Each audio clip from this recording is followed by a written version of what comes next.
And it's a very different thing to talk about an entire unit, a whole company that ended up being known as the Death Squad.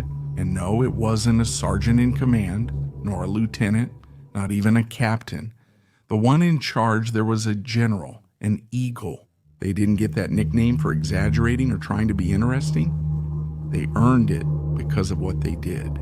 It was a unit that operated with official weapons, army vehicles, and with information that came straight from intelligence.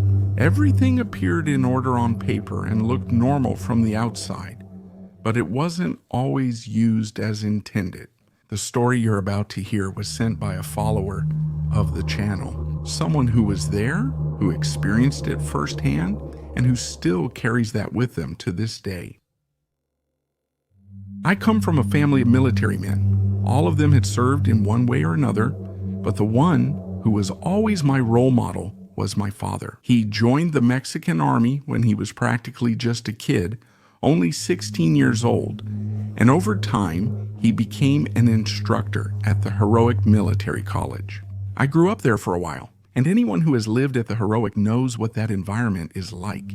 Discipline, order, and high standards. It's not for everyone. When my father started his retirement process, we moved to the state of Chihuahua. I finished high school there, and I already knew I wanted to enter the Heroic Military College. I began the paperwork, got ready and excited, but when the results arrived, I saw I hadn't passed some exams. That day was easily one of the worst of my life.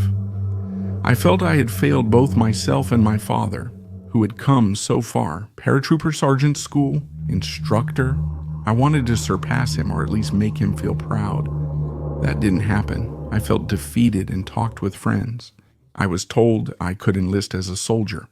It wasn't the Heroic Military Academy, but it was still service, so I decided to join. I enlisted as a soldier in Chihuahua, but not just anywhere. They sent me to the military garrison in Ojinaga, right in the middle of the war. The process wasn't quick. For 2 or 3 months, I went every Friday at the same time to ask the same thing. What's going on with my enlistment?